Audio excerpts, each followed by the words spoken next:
this is Jim Harbaugh. Chase, I've heard nothing but good things about you. Why is he from the South? I don't know why he's from the South all of a sudden, but I want you to come and juice us up and step in and play football for us. Be a Charger. Welcome into Scoop City. I'm the athletic senior NFL insider, Dianna Russini. And I'm Chase Daniel, played 14 years in the National Football League, and now I'm your podcast partner. So we had the Hall of Fame game between the Texans and the Bears. You know, we got to see the new kickoff rule, but you've actually started in 2 Hall of Fame games. Do you remember what that's like when you're a young player? Yeah, I mean, it was fun at the time, but looking back on it now, it's just an extra like 10 days of camp. So it sucked for players. I mean, it's great for fans. It's great for the fanfare because I remember 2012, obviously the starters didn't play, and like Breeze didn't play or anything. So I got to start that year.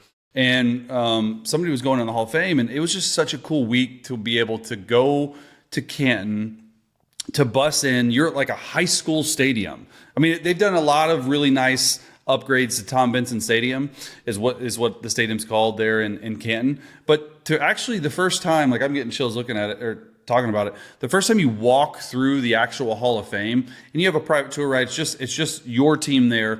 And you go and you see the busts of the face and you see all the records and we got to see like Drew Brees' jersey was already in there from like times he set records, like all sorts of stuff.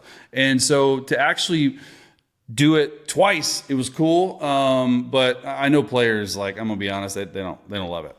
They don't. And look, as exciting as it is to have football back, really the news right now is the fact that Justin Herbert is going to be in a boot. Yeah. And he's going to be out for the next few weeks. So to go, to start the season such a high with the Hall of Fame game, to find out that a franchise starting quarterback is going to be out, obviously not great news for the Chargers. And speaking of the Chargers, we actually have former Charger GM and current Raiders GM Tom Telesco on the show today. I know he was a GM for you when you were with the Chargers, and we wanted to bring him on to not only talk about that quarterback competition that's going on with Aiden O'Connell, but also the fact that he's never had to be part of a quarterback competition. When you look at his history, he's been, an executive in the NFL for over 30 years. So he's been around Peyton Manning, Andrew Luck, Phillip Rivers, and of course he did that Justin Herbert deal.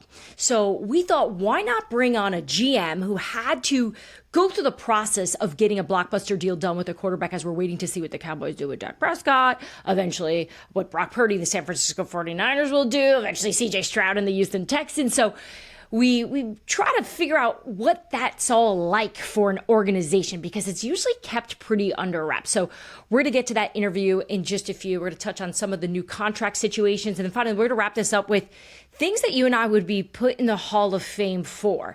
Not for football, not for journalism. God knows that won't happen. But what we would nominate ourselves for to be in the Hall of Fame for, and those topics. So we'll get to that in a few. But first, let's go. Here's what I'm hearing around the league. Chase, the Chargers social media account is probably one of the most creative ones. They're really good. So when I get alerts for them, I'm usually expecting something fun and something interesting and memorable. Unfortunately, the one that's memorable was the one we got on Thursday night, which read, following yesterday's practice, Justin Herbert was diagnosed with a foot injury. Doctors have recommended approximately 2 weeks in a boot, followed by a graduated return to play protocol, with the expectation that he'll be ready for the start of the regular season. Expectation. They expect it. That doesn't mean he's coming back. Let's just start there. Like, that's a little bit of a scary tweet, in my opinion. I agree. Plantar fascia is the terminology. It's the tissue in your heel and your foot. Have you ever experienced anything like that? Not a fully torn one, but I've had issues with my right one, actually his right one too, in the past. And the interesting thing, Diana, about a quarterback dealing with a right plantar fascia injury is that it's their plant leg. So when they're going back to drop, all their weight is in the back right heel and back right foot. So when you're up on your toes, it makes it feel so much worse. It's not like it's their front leg if you're a right-handed quarterback. It's not your left foot, because you could deal with it on that. You're putting all your weight and you're pushing off. All of your energy comes from that heel and that leg. And so it's just not a fun feeling. It feels like there's a million pins in the bottom of your heel, just poking through, and you almost just want it to like rip in half so it can just like get better. But I think this is a much bigger deal than the Chargers tweet seemed to lead on, because this gradual protocol to play, that's great.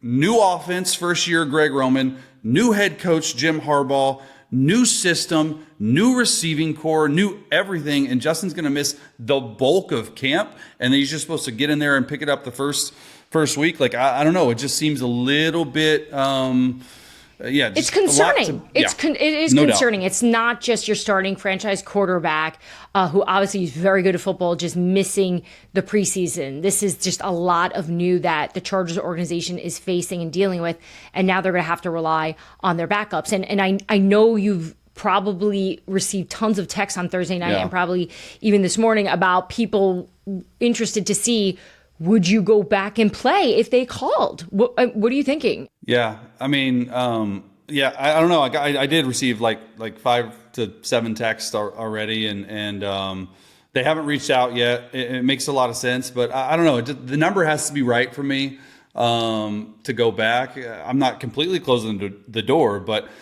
we got a good thing going here. I got some other good stuff brewing, so I haven't played in about a year and a half, so getting back into playing shape wouldn't be too hard.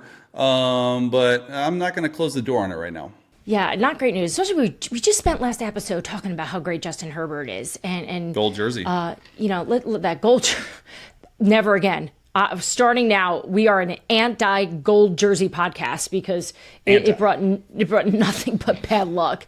Actually, it was when Easton Stick started wearing it that it caused the problems.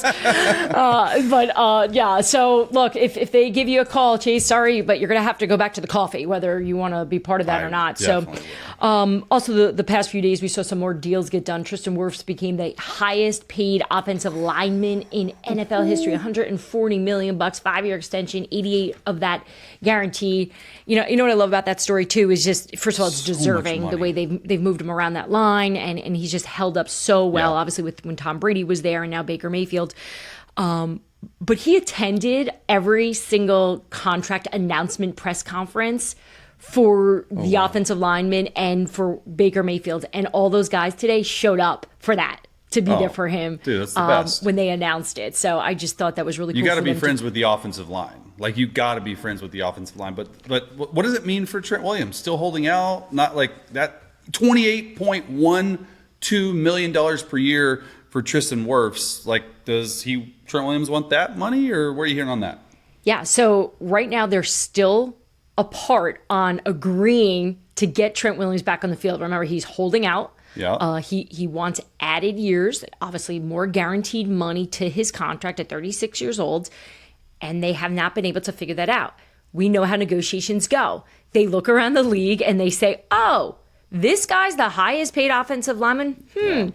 I think you would argue that Trent Williams is the best offensive lineman in football, 11-time All-Pro. But he's got 2 years left on his deal, and he's 35 or 36. So that's got to give the 49ers some pause for doing, because he's already got 2 years. Like, could you see this as like giving him more money and not extending type of thing, or does he want an extension? It's going to be more about the money. Yeah. For the way they're operating, knowing that this is going to probably be the last deal for Trent Williams. So we'll see as we continue to wait on the 49ers to make their decisions, not only Trent Williams, but the hold-in with Brandon Aiyuk. That deal is still not complete. But yeah, I was just about to ask, you saw Brandon Aiyuk all over social media dapping up GM John Lynch and dapping up Kyle Shanahan. It looked to me like a deal was done. He was really happy. Nothing's done? What, was he in a happy mood that day, or? They get along really well, apparently, right? Because I know I'm not sure if I'm dapping up the GM that's not giving me the things I need and gave me an offer of $26 million when I think I'm valued at at a number over 30. They offered him at 26? That is extremely low. Okay, that's the first time I've heard that. Yeah, so that was the original offer. Not good. That really turned this into a sour situation where now they're trying to come at a better number, obviously come off the 26, and we'll see how this pans out, but still no news. As for Matthew Judon situation, I don't know if you saw some of those clips. It's really been sort of a week filled with saga, right? So Monday, he's out on the field and he's going back and forth. He's not arguing, but he's animated, talking to his head coach and the GM there. Or he's technically not the GM, Elliott Wolf, but he's essentially in that role because he's upset about his contract not getting reworked. I was told that the Patriots made him a few offers over the summer, and they are not willing to agree to the offers New England's making him. He's another one that just wants this deal reworked because it's been redone 2 other times, and it's now time for the Patriots to, we'll call it, pay Judon back here for being willing to do that. So they're paying Tuesday, everyone. Well, that's the thing. They're paying everyone. So Monday, you've got the animated argument. Tuesday, he just doesn't show up. So it was technically a holdout. Both sides won't come out and say what exactly happened. He just didn't even go to the facility. Did he get fined for it? I'm not sure of that right now. All I know is they said that the Patriots won't say publicly what that was, and Judon's people won't say publicly what that was. And then Wednesday the players were off, and Thursday he showed up at practice, and everyone appears to be working towards striking a deal and being happy. Yeah, he was first in line for defensive conditioning drills. Like, he's out there, like that made me think that they're maybe closer than people think. Yeah, no, I've been told throughout this whole process over the last few weeks, and especially the last 24 hours, 48 hours, that everyone feels good this is going to get done. So I think, it's funny you bring up the Brandon Aiyuk thing where they're dapping it up. You know, that doesn't feel as close as the Judon does. So we'll see if they'll be able to hammer that one out. Good stuff.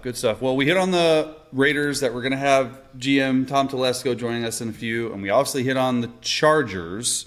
Let's just stay in the AFC West and go to Denver, the Mile High City, with the Broncos. That QB room, in my opinion, with Jarrett Stidham, Bo Nix, obviously the newly drafted first-round rookie, and Zach Wilson. Like, they got one of the most fascinating rooms. Like, what are you hearing about that competition? I've done some tweets and some videos about Bo Nix and how he's looked in practice. What are you hearing on the ground there? Yeah, so let's just start big about the Denver Broncos as a whole and what's going on with their football team on the ground. The pace, the effort, the intensity there, I'm told, is significantly better than it was last year under Sean Payton. Things have picked up. There's already been a standard that is being established here that already feels different than last year. And some of that's from the young players, which I think is really interesting, especially because you and I sat with Andy Reid together and we talked so much about how he doesn't have to instill that culture because of the veteran players like Chris Jones, Travis Kelce, Patrick Mahomes. Denver doesn't really have those kind of players yet, right? They don't have those. They have a few studs, but not at that level. So the fact that the competition has risen on the field, that is then sort of supporting what Peyton wants, which is a really tough, hard training camp. You've been through a Sean Payton training camp. What's his standard? Yeah, I mean, it's just, I say they're awful, but Denver, at least there's no humidity. When we were in New Orleans, and they were even at a college in Mississippi before I was even there, but when we were in New Orleans, it was like you practice at like 8 a.m. and the second you walk out of the hotel room, the glasses are fogging up. It's 90 degrees, 95% humidity, and you're out there, and they're just really long practices. And it's like, hey, it's like old school because he's a Bill Parcells guy, and so how Bill Parcells ran his camp, it was almost exactly like Sean Payton runs his camp. It's tough, hard-nosed. It's inside run. You're hitting your live goal line periods. I mean, it's almost like the Bill Belichick type thing. And so he takes it down here. I think he's probably trying to put his stamp on that team. They weren't tough enough, in his opinion, last year. So every time I've been in a Sean Payton camp, even for quarterbacks, I mean, they condition every day. That's like not normal. I think you would say with most newer and younger head coaches, where after practice in full pads, you're running half gassers. And he's doing that to it's like sort of Andy Reid. Andy Reid's camps are really hard too. It's like you want to push these guys to the brink on everything that they do. And when they do that, I feel like they're more calloused. That's the word he used, like the calluses that you get on your hands. You are very well equipped to deal with anything thrown your way.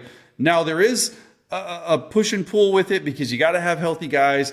You got 17 games, maybe more into the playoffs, 3 preseason. But yeah, they're not a lot of fun as a player. Here's my takeaway from what I'm hearing big picture with what's going on in Denver. This is why the Broncos hired Sean. This is why. For what vision he has, and almost like they're drinking the Kool-Aid of we'll call it the Parcells Peyton Way style. That's how he wants it, and that's how he wants it to look and feel. And it sounds like these young guys are really coachable, and they're buying into that. Right. So then you have the quarterback room. Let's get into this. Right. So Bo Nix has had a really good camp so far. The difficulty from playing college, you know better than anyone, to going to the NFL, it's a substantial step that you need to take. But the fact that he is able to get in and out of the huddle without any issues, the offensive line isn't getting called for offside penalties, things that we heard so much of last year. But I'm hearing out of Denver, this stuff is already getting cleaned up with a rookie quarterback. In terms of what Bo Nix has shown them there, they know that they've got something that they can build off, right? So what's always a rookie quarterback's best friend? You always hear this: a strong run game and a good defense. Remember when Drew Brees went down in New Orleans and Teddy Bridgewater had to step up, and they're playing Seattle. He went 5-0. He went 5-0. I remember I was at the game, and it was He raining. went It down was. in LA. Yep. I remember it. And they won because everyone steps up when they know that the guy's down, right? That Drew Brees is not in, and it's Teddy. But also just the philosophy of we need to get better everywhere else to help the quarterback. I think there's going to be a similar approach to this of we all got to be better to help the rookie as he's going to grow. And it appears they're already really happy with the growth of Bo Nix. So yeah, I think just breaking him down, Bo Nix, like in college, watching him, 30% of his passes were at or behind the line of scrimmage. And so that sort of turned me off for a little bit and turned me away from it. But I remember speaking to the offensive staff for the Denver Broncos while they were in the middle of this quarterback draft process.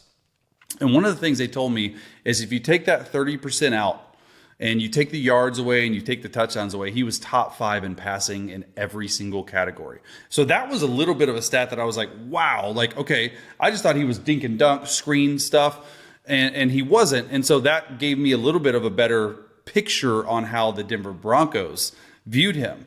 It is interesting to hear you say that about the no pre-snap penalties, no offsides, none of the stuff that comes with a rookie quarterback. He has the most starts in NCAA history. So he's got the most experience out there. So that probably played into effect. I think he's 23, almost 24 years old. He's not like a young 20, 21-year-old. So he's played a lot of football. He's played at Auburn, obviously, went on to Oregon, had a heck of a career.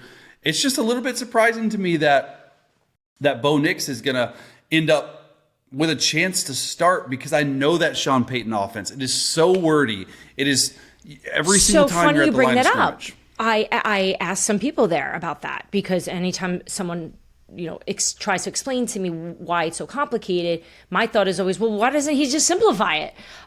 Apparently, he's doing things to help the rookie in helping understand it. So maybe those days of the long play call that we saw with Drew and with you is no longer. Maybe he's finding ways to make it easier for Bo, especially knowing the type of offenses he comes from. It's obviously a different language and verbiage than what Sean Payton uses and how he calls plays. But what do you know about Jarrett Stidham? Because as great as Bo Nix is, Stidham has the advantage because he knows the offense. Yeah, he knows the offense, but the thing about Jarrett Stidham that really got him on Denver's profile was the 2 starts that he had in Vegas. And he was actually in San Diego with Drew Brees working out, and the Broncos sent him out there to sort of tap into Brees' mind about the offense, about his routine, and he wanted to be out here too. So I actually got a chance to work out with him as well. So it was really cool to pick his brain on what he thought of Sean and what he thought of offensive coordinator Joe Lombardi. Pete Carmichael comes over, the old offensive coordinator from the New Orleans Saints. He's now there. Zach Strief, a former player, is the offense. I know so many of those guys, and they're great great dudes. But what with Jared, I think it was cool for the Broncos to send him out here and to, hey, go out there and pick Breeze's brain for a day. I mean, I think he was out here for a day. Like, it was like, hey, let's go throw, let's have some film session, or how you view filming. Let's go work out. Like, they're in the car together riding. So I think that was really good. I think they feel really good about Jared. I think he's done a lot of really good things to put him in this position, even if he's not the starter behind potentially Bo Nix. Yeah, and I think the fact that the focus of this team isn't just obviously the development of the quarterback. That wasn't their only issue last year. I know you touched on a little bit of the toughness and some of the things that they want to fix in terms of discipline, especially on that offensive line. There were times where it did not look good. But I think building this team around the rookie is obviously going to put Denver in a really good position. But the fact that you're hearing so many good things, and this quarterback was picked by Sean Payton, right? And we've discussed him so much on these shows already because he does have such a strong personality and approach to things. And he is one of these, if he loves you, he wraps his arms around you and pulls you in tight. Yeah. And he loves Bo Nix. So we're going to watch to see how he grows with him and helps him and make sure he stays out of the way of all the problems that we see young quarterbacks, go through over the years as they adapt to the NFL. That's good. I mean, I think that the one thing about Bo that's just interesting to me, he's sort of the forgotten man in all the first round quarterbacks, right? He was the last quarterback taken in the first round. And it's so funny because I want to temper expectations and for listeners and even you, it's like, it's great that you hear all these good things, not just about Bo Nix, just training camp in general. You hear all these good things from teams. Well, of course you're going to hear all the good things from teams because they want you to buy into what they believe and their philosophy. And I think it's great. And I believe in Sean Payton's philosophy. However, if the Broncos were picking number 4 or 5, they weren't taking Bo Nix. I'm going to be honest with you. They were taking one of the other guys. So, he loves Bo Nix, and that's what he was given to him. So I just want to play both sides of the spectrum. Like, I think Bo's going to be do really well in that system. And I'm glad that they've come around to love him. But remember, he was like 12 or 13. So there were 5 other guys to go in front of him. Yeah, I know. And I feel like we could probably do another episode one day and look back at the draft because there's definitely, I feel like what we're being told versus what the reality was doesn't always line up. Denver will tell you to their blue in the face, this was the plan the whole time. They were playing games with the Giants. They were playing games with the Patriots. They called the Washington Commanders. They were doing all this, but knowing that they wanted Bo Nix. Yeah. That's their truth. If they want to believe it and live in it, we'll see how Bo Nix. It's all about the system. When the quarterback goes to a place, Diana, it's all about the system and the people they put around. So listen to you, hearing what you know, it's going to be a success, in my opinion, with Bo Nix and the Denver Broncos. As we wait for the Dallas Cowboys to make this decision on whether or not they are going to extend Dak Prescott, we thought we'd give Raiders general manager Tom Telesco a call to fill us in on what it's like to do a big quarterback deal. He was involved in the Justin Herbert deal when he was the general manager with the Los Angeles Chargers at the time. So we pick his brain about the quarterback situation going on in Las Vegas while also talking about quarterbacks in general. And we also put him on the spot and find out what is the future of Davante Adams in Las Vegas. So, Tom, when I had to make a decision on who I wanted my podcast host to be, I had a long list and I decided that Chase was the guy. So I've gone through a negotiation with Chase before. I've given him a contract. You are the last general manager in the NFL to give this man a deal. What was it like working with him? It wasn't easy to get done. Sounds like Chase. Yeah, I know, but I'm glad we did. When you're a general manager, I mean, obviously, finding a quarterback, starting quarterback is a big part of your job. But to have a reliable backup quarterback that makes you sleep well at night, especially one that really, because Chase, you were just a great teammate, always ready to play, still always competitive in practice, but also knowing the role, working behind Justin Herbert. And the quarterback room is so important to make sure everybody fits, make sure the personalities fit, and Chase's experience. I mean, gotta pay for that experience. We're learning that on this show as well. Andy Reid pulled me aside and was like, this guy's smart. He's going to make you so much better at your job. Just listen to him. And I keep telling Chase, I'm waiting. I'm waiting for the moment. I know. He's going to coaching. Well, I did too. Andy said that too. Andy's like, you should be a coach. Yeah. But then my wife happened, and she's very great. But you know what a time it takes, Tom, for the kid, for like, you know what I mean? Like, Have you thought about high school coaching maybe down the road? Well, maybe down the road, yeah. I could go back to Texas and coach at Southlake. That'd be something cool. But like the time you guys spend, I mean, it is like insane. I thought I spent a lot of time as a player. I mean, the last 2 years, Tom, I saw, because I was driving back and forth, I saw my kids 10 hours a week. And so I just thought I owed it to them for this part. I'm never saying no to coaching, but right now we'll do the media thing. But I did want to get into this and ask you, obviously, about Justin Herbert. For me, like playing with him the last 2 years of my career, seeing how he puts his head down, in my opinion, one of the best draft picks of your entire career. Take us into that draft day scene and what all led up to picking him, because Tua just got paid. There's a lot of really good quarterbacks in that class, but I think you guys got one of the best. Yeah, it was a great quarterback class, and as you remember, that was the COVID draft where we were doing it from our houses. So it was very unique.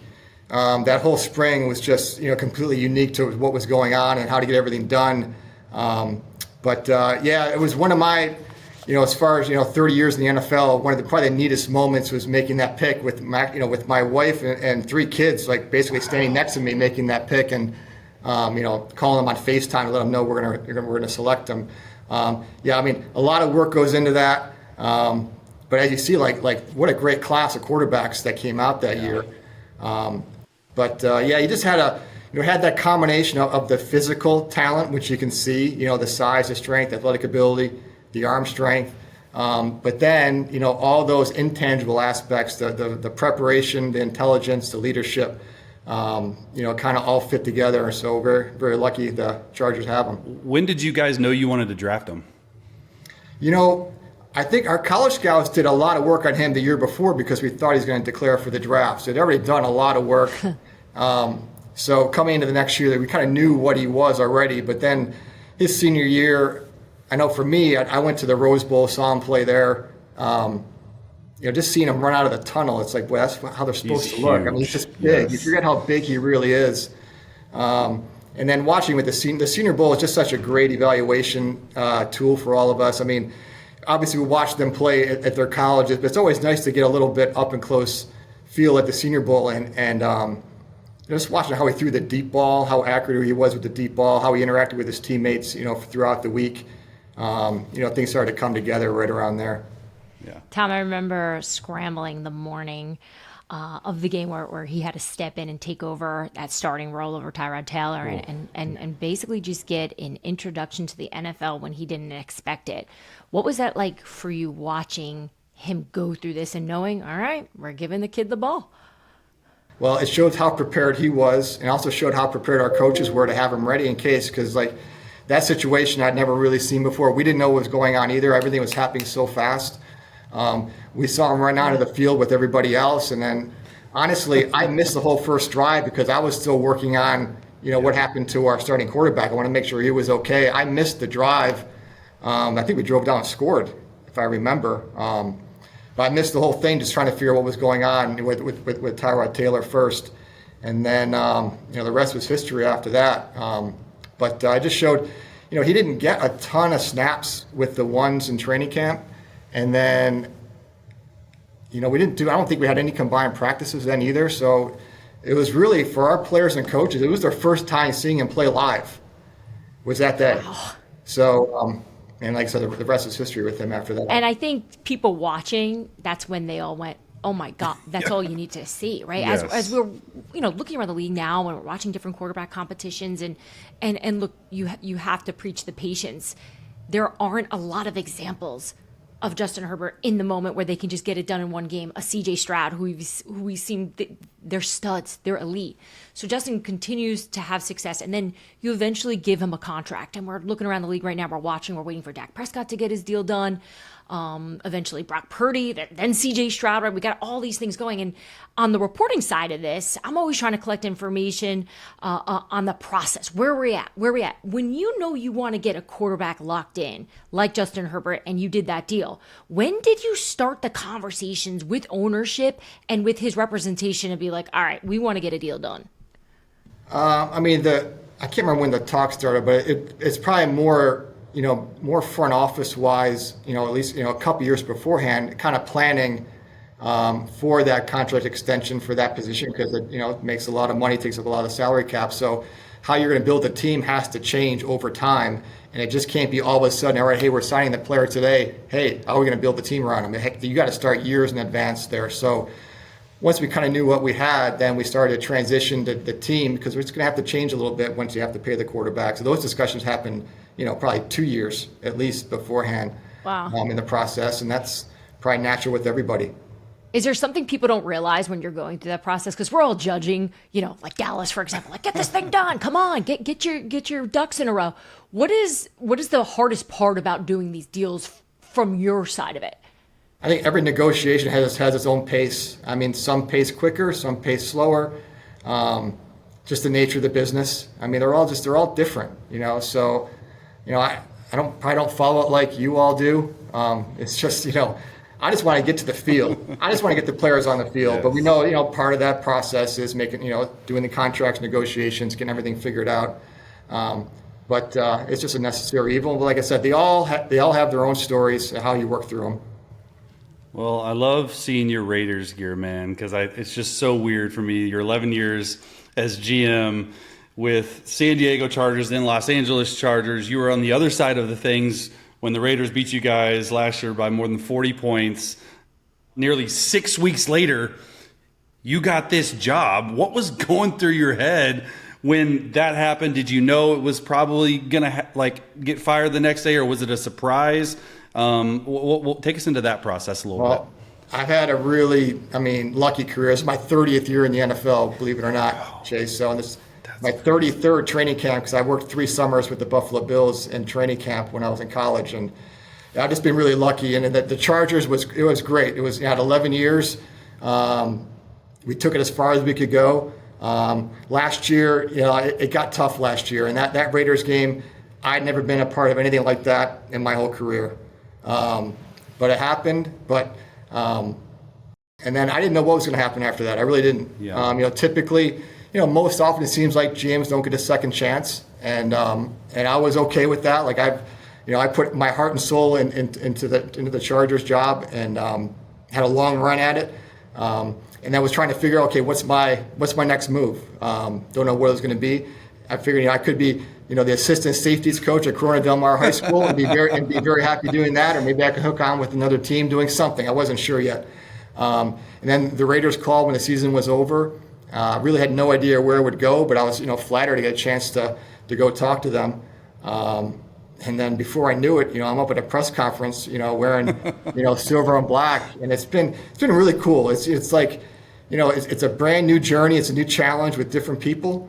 It's a historic organization. It's been really cool to be a part of it, to be a Raider, part of Raider Nation, and everybody that comes along with that.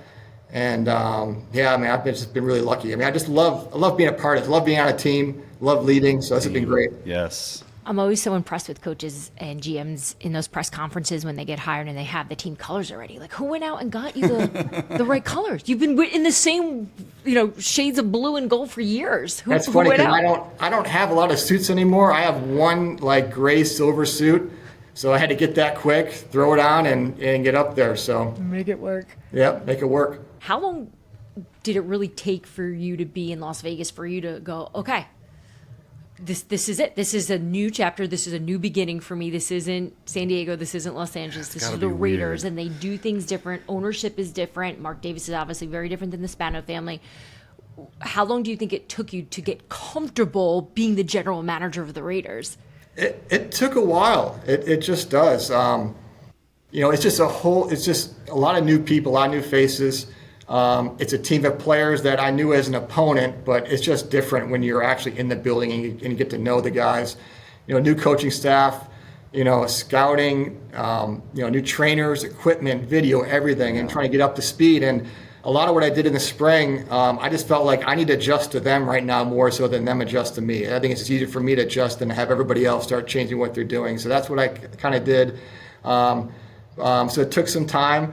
But, it seems like, once we got to the draft and we got the post-draft, things started to slow down. And even though I've done this job for 11 years, it didn't make a difference when I got to the Raiders. Like, everything was just moving fast and just trying to get things together and, some time management and just leaning on the right people. Luckily, there's some really good people that work here.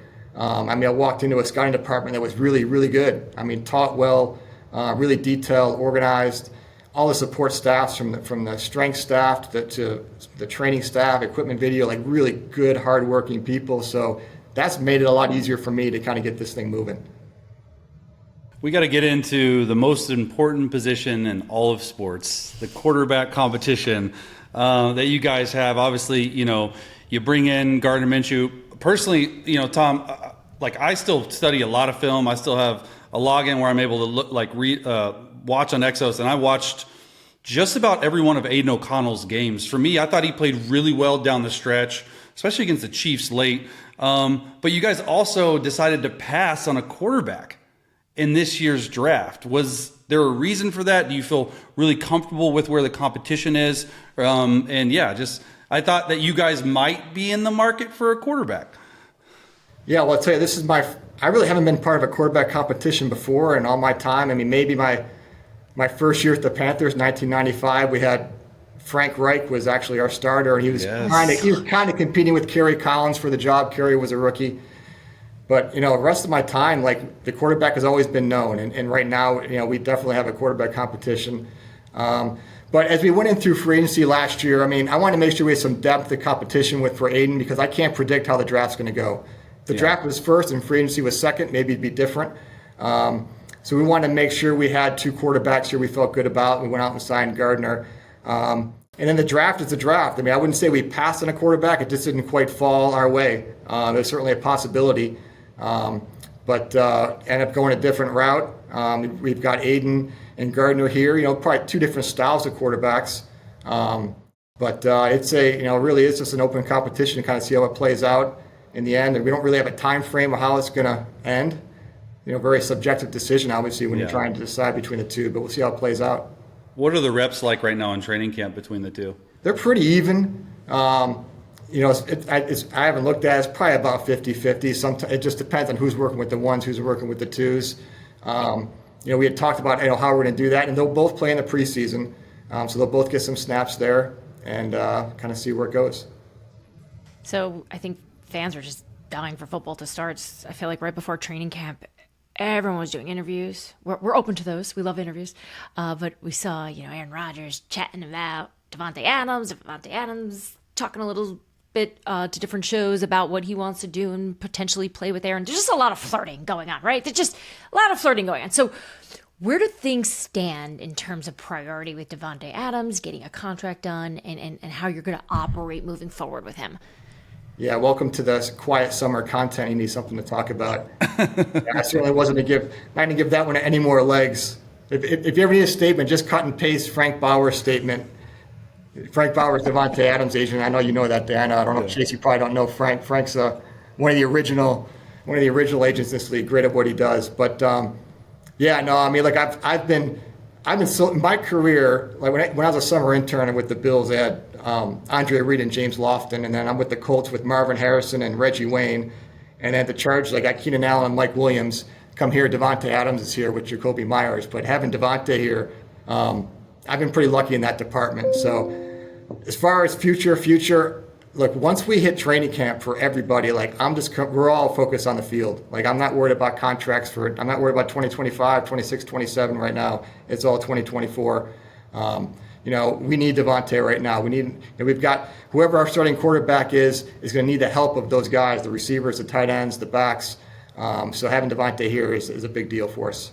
So can we say trading Davante Adams is off the table, New York Jets? Can we just let them know that it's not happening? Or are we just going to wait for the season to to come about?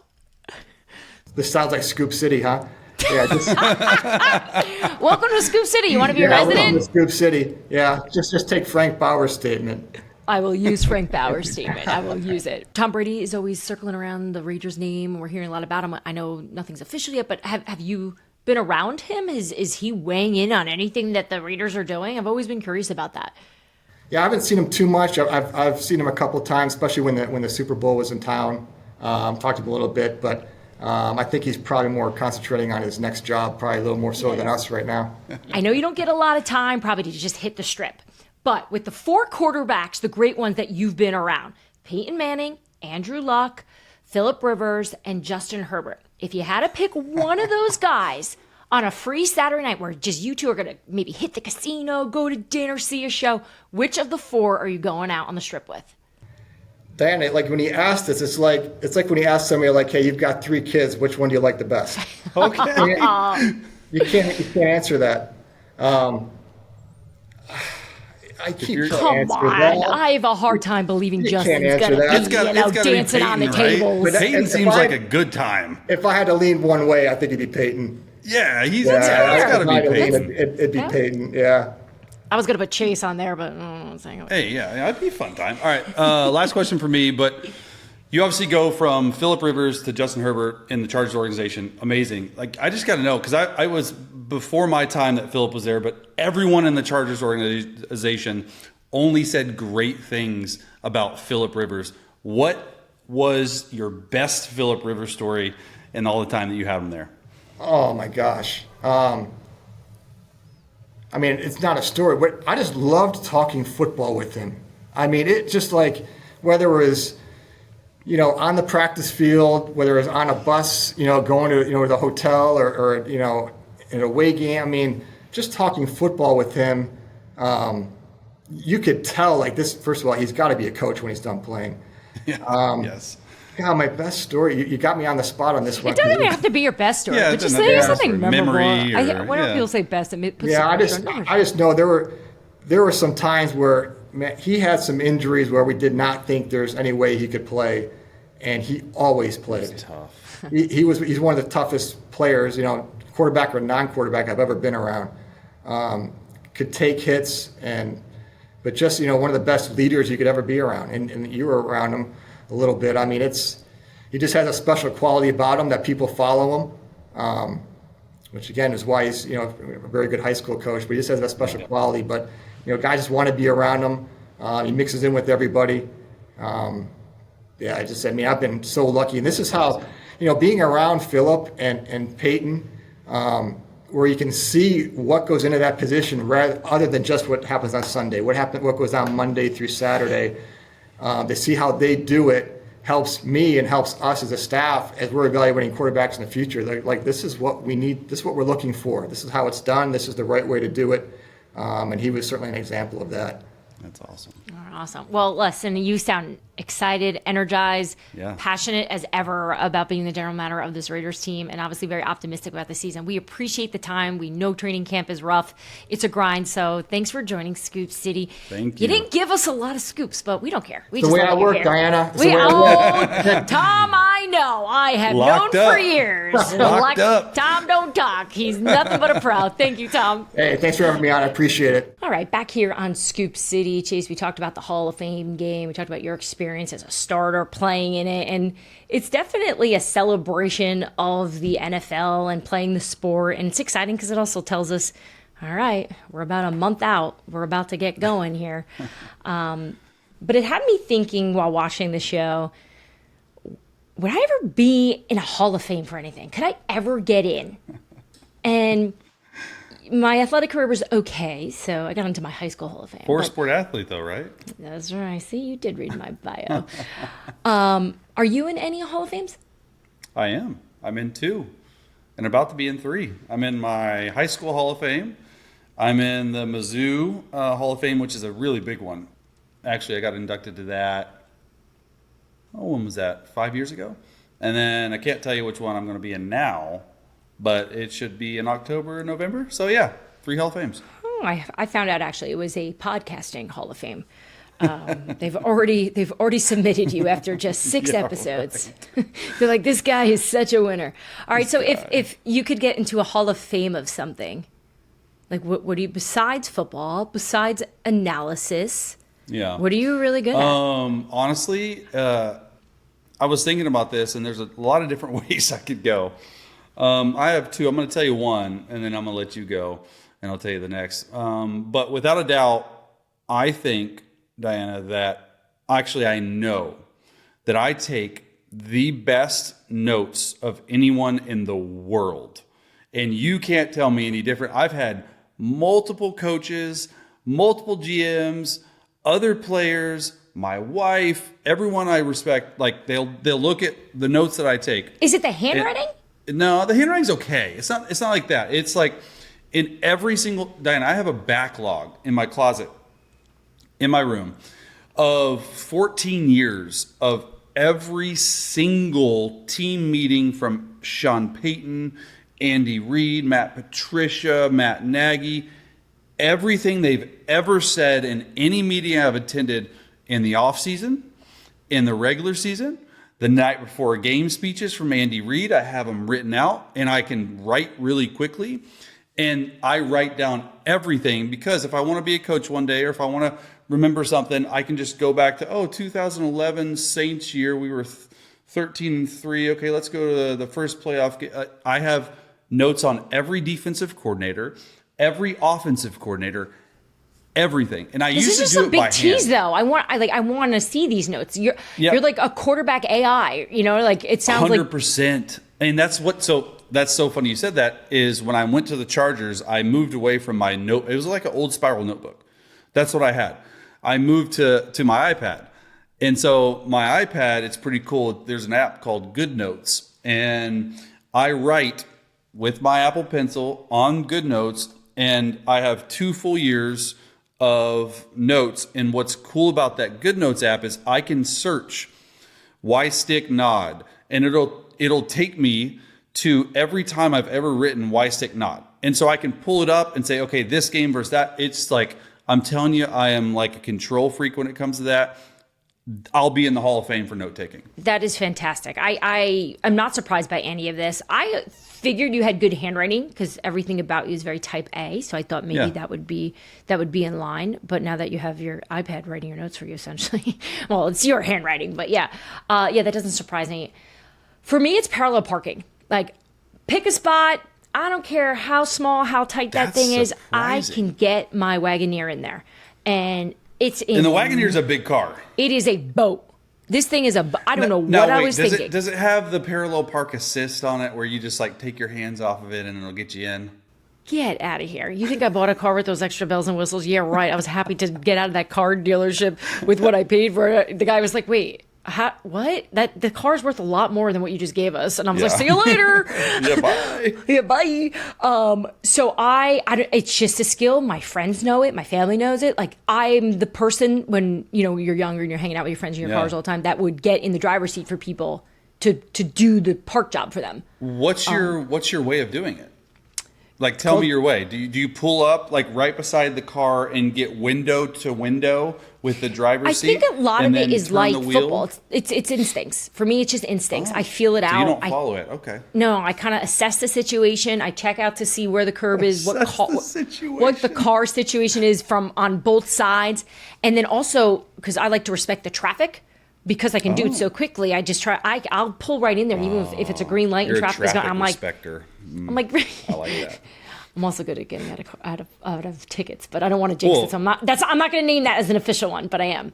I can talk my way out of it. You can talk your way because you talk so much. They'll probably just like, let me go, please. The cop is like the cop says, let me go. Stop talking. Yeah, the cop is like, the blue Wagoneer. Don't pull that girl over. Don't pull the blue Wagoneer over.